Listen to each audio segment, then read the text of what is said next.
Easy ഡിസൈനിൻ്റെ പുതിയൊരു വീഡിയോയിലേക്ക് സ്വാഗതം. അപ്പോൾ ഇതുവരെ പറഞ്ഞ കാര്യങ്ങളൊക്കെ നിങ്ങൾ നന്നായി പ്രാക്ടീസ് ചെയ്തിട്ടുണ്ടാകുമെന്ന് വിശ്വസിക്കുന്നു. ഇനി നമുക്ക് അടുത്ത ടൂൾസ് എന്താണെന്ന് പരിചയപ്പെടാം. നമ്മുടെ എഴുത്തുകളിൽ 3D എഫക്റ്റ് കൊണ്ടുവരുന്നതിന് വേണ്ടിയുള്ള ഓപ്ഷനാണ് 3D ടെക്സ്റ്റ്. ഇത് ഓൺ ചെയ്യുമ്പോൾ നമ്മുടെ ടെക്സ്റ്റിൽ വരുന്ന വ്യത്യാസം നമുക്ക് കാണാം. ടെക്സ്റ്റിൽ ഒരു 3D എഫക്റ്റ് വന്നിട്ടുണ്ട്.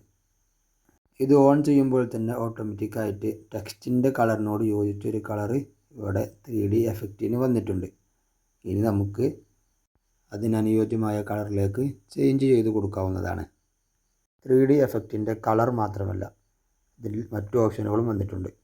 അതിൻ്റെ റൊട്ടേഷനും അതുപോലെ തന്നെ 3D എഫക്റ്റിൻ്റെ സൈസ് അഡ്ജസ്റ്റ് ചെയ്യാനും തുടങ്ങിയുള്ള ഓപ്ഷനുകൾ ഇതിൻ്റെ താഴെ വന്നിട്ടുണ്ട്. 3D എഫക്റ്റ് നമ്മുടെ ടെക്സ്റ്റിൻ്റെ ഏത് ഭാഗത്താണ് വേണ്ടത് എന്ന് നമുക്ക് ഈ ടൂൾസ് ഉപയോഗിച്ച് കൺട്രോൾ ചെയ്യാൻ സാധിക്കും. താഴെയുള്ള ഈ ഓപ്ഷനുകൾ ചേഞ്ച് ചെയ്യുമ്പോൾ നമ്മുടെ ടെക്സ്റ്റിൽ വരുന്ന മാറ്റങ്ങളും നമ്മുടെ മൊബൈൽ ഫോണിൽ നമ്മൾ പ്രാക്ടീസ് ചെയ്ത് നോക്കുക. ഇനി നമ്മൾ പരിചയപ്പെടാൻ പോകുന്ന ഓപ്ഷനാണ് 3D ഷാഡോ. ഇത് ഓൺ ചെയ്യുമ്പോൾ ഇവിടെ ഒരു 3D ഷാഡോ എഫക്റ്റ് വന്നിട്ടുണ്ട്. നമ്മുടെ ടെക്സ്റ്റിൻ്റെ ഷാഡോ നമ്മൾ പഠിച്ചതാണ്, പക്ഷേ ഇത് മറ്റൊരു രൂപത്തിലാണ് ഈ ഷാഡോ ഇവിടെ വന്നിട്ടുള്ളത്. മറ്റുള്ള ഓപ്ഷനുകളെ പോലെ തന്നെ ഇതിൻ്റെ ബ്ലറ്, അതുപോലെ തന്നെ ഇതിൻ്റെ വലുപ്പം, ഇതിൻ്റെ കളറൊക്കെ നമുക്ക് വേണ്ട വിധത്തിൽ അനുയോജ്യമായ രൂപത്തിൽ ചേഞ്ച് ചെയ്ത് കൊടുക്കാം.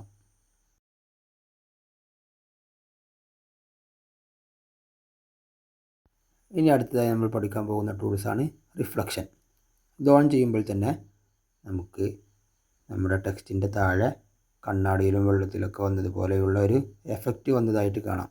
ഇതാണ് റിഫ്ലക്ഷൻ. നമ്മുടെ റിഫ്ലക്ഷൻ എഫക്റ്റിനെയും ടെക്സ്റ്റിനെയും അകലം കൺട്രോൾ ചെയ്യാൻ വേണ്ടിയാണ് ഇവിടെ ഈ ഓപ്ഷൻ കൊടുത്തിട്ടുള്ളത്. അപ്പോൾ നമ്മൾ ടെക്സ്റ്റുമായി ബന്ധപ്പെട്ട അത്യാവശ്യം ടൂൾസുകൾ പഠിച്ചു കഴിഞ്ഞ് ഇനി നമുക്ക് ബാക്ക്ഗ്രൗണ്ട് എങ്ങനെ ചേഞ്ച് ചെയ്യാം എന്നാണ് ഇനി നോക്കാൻ പോകുന്നത്. അപ്പോൾ ഏറ്റവും താഴെയുള്ള 5 ഓപ്ഷനുകളിൽ നിന്ന് രണ്ടാമത്തെ ഓപ്ഷനാണ് ടെക്സ്റ്റുമായി ബന്ധപ്പെട്ട കാര്യങ്ങളെ നിയന്ത്രിക്കുന്നത്. ഇനി മൂന്നാമത്തെ ഓപ്ഷൻ ഇതിൽ എലമെൻറ്റുകൾ കൊണ്ടുവരാനാണ്. അത് നമുക്ക് പഠിക്കാം. അതിന് മുമ്പ് നമുക്ക് ബാക്ക്ഗ്രൗണ്ട് എങ്ങനെ ചേഞ്ച് ചെയ്യണം, ബാക്ക്ഗ്രൗണ്ടിൽ നമുക്ക് ഇഷ്ടപ്പെട്ട കളർ എങ്ങനെ കൊണ്ടുവരണം എന്നാണ് നമ്മൾ നോക്കാൻ പോകുന്നത്. അപ്പോൾ ബാക്ക്ഗ്രൗണ്ടുമായി ബന്ധപ്പെട്ട കാര്യങ്ങൾ നിയന്ത്രിക്കാൻ വേണ്ടിയാണ് ഏറ്റവും താഴെയുള്ള 4ാമത്തെ ഓപ്ഷൻ തിരഞ്ഞെടുക്കുന്നത്. ഈ 4ാമത്തെ ഓപ്ഷൻ എടുക്കുമ്പോൾ ഇതിൻ്റെ തൊട്ട് മുകളിലായി നമുക്ക് ഇവിടെ ഒരുപാട് ടൂൾസ് കാണാം. ഇവിടെ നമ്മൾ ഒന്നാമതായി പരിചയപ്പെടുന്നതാണ് കളർ. ഇവിടെ കളർ ചേഞ്ച് ചെയ്യുമ്പോൾ നമ്മുടെ ബാക്ക്ഗ്രൗണ്ടിലെ കളറും മാറ്റം വരുന്നതായി നമുക്ക് കാണാൻ സാധിക്കും. ഇവിടെ കളർ എന്നുള്ളതിൻ്റെ നേരെ തൊട്ട് താഴെ തന്നെ ഗ്രേഡിയൻറ്റ് എന്നെഴുതി കൊടുത്തിട്ടുണ്ട്. അതായത് ഒന്നിലധികം കളർ നമുക്ക് നൽകണമെങ്കിൽ ഗ്രേഡിയൻറ്റ് എന്നുള്ള ഓപ്ഷൻ ഉപയോഗിച്ചാണ് നമുക്ക് ഒന്നിലധികം കളർ നൽകാൻ കഴിയുക. ഇത് ബാക്ക്ഗ്രൗണ്ടിൽ മാത്രമല്ല, നമ്മുടെ ടെക്സ്റ്റ് ആണെങ്കിലും സ്റ്റോക്ക് ആണെങ്കിലും കളറിൻ്റെ ഓപ്ഷൻ എവിടെയൊക്കെ വന്നിട്ടുണ്ടോ അവിടെയെല്ലാം നമുക്ക് ഇതുപോലെ ചെയ്തു കൊടുക്കാവുന്നതാണ്. കളറുമായി ബന്ധപ്പെട്ട വിശദമായ വിവരണം അടുത്ത ക്ലാസ്സുകളിൽ നമുക്ക് പഠിക്കാവുന്നതാണ്. ഇനി നമുക്ക് ഈ ഗ്രേഡിയൻറ്റ് എന്നുള്ളതിലെ കളറൊന്ന് നമുക്ക് ചേഞ്ച് ചെയ്ത് നോക്കാം. ഈ ഗ്രേഡിയൻറ്റ് എന്നുള്ള ഓപ്ഷൻ ഉപയോഗിച്ച് തന്നെ ഇപ്പോൾ ഈ കളറിൻ്റെ താഴെ കാണുന്ന പ്ലസ് ഐക്കണിൽ അമർത്തി നമുക്ക് എത്ര കളർ വേണമെങ്കിലും ഇവിടെ ആഡ് ചെയ്ത് കൊടുക്കാവുന്നതാണ്. അത് നമുക്ക് ഇഷ്ടപ്പെട്ട കളറ്, ഈ കളർ ഇഷ്ടമായിട്ടില്ല എങ്കിൽ നമുക്ക് ഇഷ്ടപ്പെട്ട കളർ തന്നെ നമുക്കിവിടെ ചൂസ് ചെയ്ത് ഉപയോഗിക്കാവുന്നതാണ്.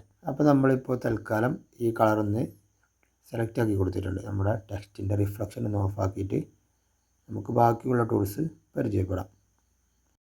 ഇനി അടുത്ത ടൂൾസ് നമ്മൾ പരിചയപ്പെടുന്നത് ഇമേജ് എന്നുള്ള ടൂൾസാണ്. ഇവിടെ നമ്മൾ പിക്സൽ ലാബിൽ തന്നെ സെറ്റ് ചെയ്ത് വെച്ചിട്ടുള്ള ഫോട്ടോസാണ്. ഇതിൽ നമുക്ക് ഇഷ്ടപ്പെട്ടത് ഉപയോഗിക്കാം. ഇനി നമുക്ക് ഗ്യാലറിയിൽ നിന്നാണ് വേണ്ടത് എന്നുണ്ടെങ്കിൽ ഇവിടെ നമുക്ക് ഫ്രം ഗ്യാലറി എന്ന് കാണാം.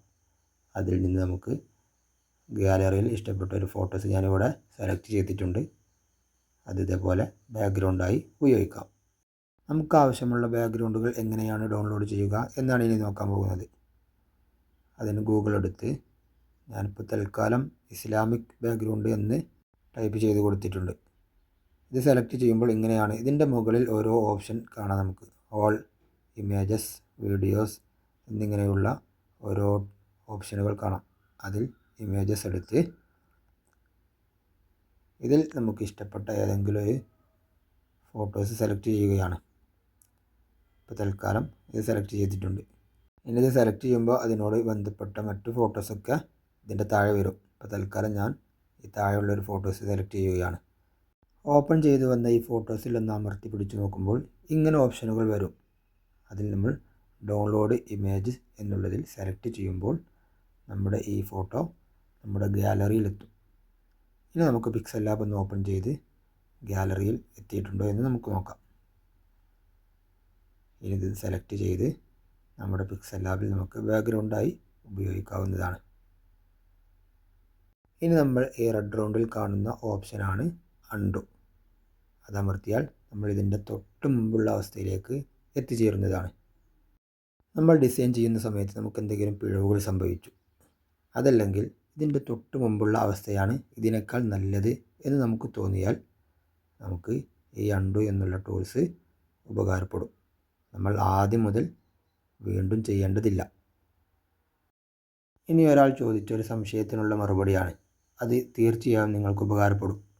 അതായത് നമ്മളൊരു കാര്യം ഇവിടെ അങ്ങനെ ചെയ്തുകൊണ്ടിരിക്കുമ്പോൾ നമ്മൾ മുന്നേ സെറ്റ് ചെയ്തു വെച്ച ടെക്സ്റ്റോ അല്ലെങ്കിൽ എലമെൻറ്റുകളോ മൂവായി വെച്ച സ്ഥാനത്ത് നിന്ന് തെറ്റിപ്പോകുന്നു. അങ്ങനെ മൂവ് ആകാതിരിക്കാൻ എന്ത് ചെയ്യണം? അപ്പോൾ നമുക്ക് ഇത് ലോക്ക് ചെയ്ത് വെക്കാം. അതെങ്ങനെയാണെന്നാണ് നമ്മൾ പറയാൻ പോകുന്നത്. ഇതിൻ്റെ ഏറ്റവും മുകളിൽ കാണുന്ന നമ്മുടെ ലെയർ ബാർ സെലക്ട് ചെയ്യുക. ലെയർ ബാർ സെലക്ട് ചെയ്യുമ്പോൾ നമുക്ക് നമ്മുടെ പേജിലുള്ള കാര്യങ്ങളൊക്കെ ഇവിടെ ലെയറുകളായിട്ട് നമുക്ക് കാണാൻ സാധിക്കും. ഇവിടെ ഓരോ ലെയറിനും 4 ഓപ്ഷനുകൾ കാണാം. അതിൽ ഒന്നാമത്തെ ഓപ്ഷനാണ് ലോക്ക്. ലോക്ക് ചെയ്യുമ്പോൾ റെഡ് കളറായിട്ട് മാറിയിട്ടുണ്ട്. അപ്പോൾ ലോക്ക് ചെയ്ത നബിദിനാശംസകൾ എന്ന് നമ്മുടെ പേജിൽ എത്ര ടച്ച് ചെയ്താലും അത് മൂവാക്കാൻ സാധിക്കില്ല. ഇനി അടുത്ത ടെക്സ്റ്റും കൂടെ നമുക്ക് ലോക്കാക്കി ചേഞ്ച് ആവുന്നുണ്ടോ എന്ന് നോക്കാം. ലോക്ക് അൺലോക്ക് ആക്കാതെ നമുക്കിത് ഉപയോഗിക്കാൻ സാധിക്കുകയില്ല. അപ്പോൾ ഇന്നത്തെ വീഡിയോ നിങ്ങൾക്ക് നന്നായി മനസ്സിലായിട്ടുണ്ട്, ഇഷ്ടപ്പെട്ടു എന്നൊക്കെ വിചാരിക്കുന്നു. നിങ്ങളുടെ അഭിപ്രായങ്ങളും നിർദ്ദേശങ്ങളും കമൻറ്റ് ബോക്സിൽ രേഖപ്പെടുത്തുക. നമ്മുടെ ചാനൽ സബ്സ്ക്രൈബ് ചെയ്യാതെയാണ് കാണുന്നതെങ്കിൽ സബ്സ്ക്രൈബ് ചെയ്യാനും മറക്കരുത്. അപ്പോൾ ഇനി അടുത്ത വീഡിയോയിൽ കാണാം.